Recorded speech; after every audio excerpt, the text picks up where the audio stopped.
বন্ধুরা good morning সকলকে। তো আজকে হচ্ছে মানডে। আজকে কিন্তু ঠান্ডাটা কম লাগছে অন্য দিনের থেকে সকালবেলায়, যেমন কালকে সকালবেলা বা তার আগের দিন সকালবেলা সেটা ভালো ঠান্ডা ব্যাপার ছিল। আজকে একটু দেখলাম একটু কমই লাগছে। যাই হোক, তোমাদের ওখানে কেমন লাগছে অবশ্যই জানিও।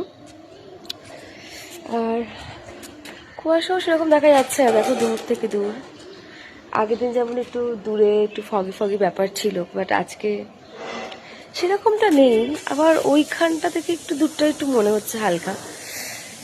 তো যাই হোক, সকালকে ঠান্ডা ঠান্ডা গুড মর্নিং। যাই এখন রেডি ফেডি হই, কারণ আজকে সোমবার, আবার ডিউটি শুরু। তো ফাইনালি চলে এসেছি অফিসে আর বসে গেছি গরম গরম চা নিয়ে। শীতের সকালে এটা যেন খুবই একটা ইম্পর্টেন্ট ব্যাপার। আর দেখো আমার ব্যাকগ্রাউন্ডটা কি সুন্দর ক্রিসমাসের জন্য সাজানো হয়েছে আমাদের অফিসটাকে। তোমাদেরকে একদিন একটা অন্য ভিডিওতে শেয়ার করে দেখাবো। আজকে আবার hello guys, we are in আলন পার্ক রাইট নাও।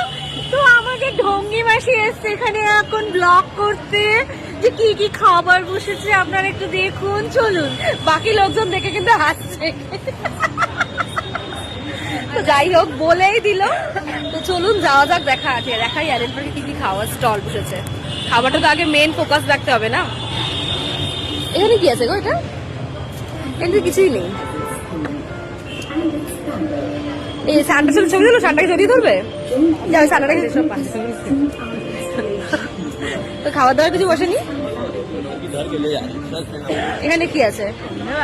এসব লোক খাওয়ার দাওয়ার তো কিছু নেই, সব ফাঁকা ফাঁকা যায় চেয়ার টেবিল। মধু খেয়ে যায়। এই তো এখানে মধু পাওয়া যাচ্ছে,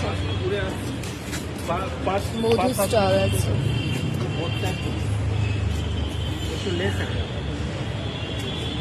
ও মা, আর বাকি স্টল তো সব খালি।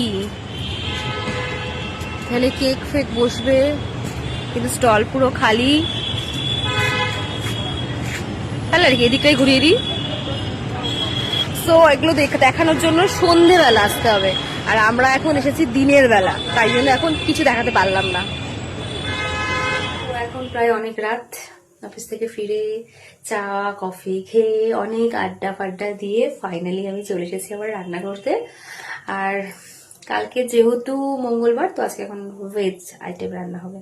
বানাবো হচ্ছে পনির, কারণ কালকে নিরামিষ। তো অফিসের জন্য পনির, একটু আলু কেটে নিয়েছি তার সাথে, আর সাথে নিয়ে নিয়েছি কড়াইশুঁটি। আর এদিকে হচ্ছে টমেটো কেটে রেখেছি, এদিকে মশলা পুরো রেডি, এদিকে কড়াইও বসিয়ে দিয়েছি যাতে ঝটপট করে রান্নাটা কমপ্লিট করে নিতে পারি। রান্না বান্না কমপ্লিট করে আমি বসে বসে ওয়েট করছিলাম আমার বড়মশাইয়ের জন্য। তো ও জাস্ট ফিরলো বাড়িতে, আর দেখো হাতে করে একটা বিশাল বড় মিষ্টির বক্স নিয়ে এসছে। তো এটা পাঠিয়েছে হচ্ছে দিদিভাই। তো চলো দেখা যাক এটার ভিতরে কি আছে। আমি তো ভীষণ এক্সাইটেড এর ভেতরে কি আছে এটা দেখার জন্য। তো বক্সটাও বেশ অন্যরকম, খুব সুন্দর।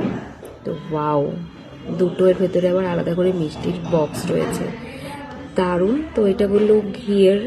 তো যাই হোক, এই একটা বক্স আর সাথে আরও একটা বক্স আছে। তো আর বেশি দেরি না করে তো এক্ষুনি মিষ্টিগুলোকে টেস্ট করতে হবে।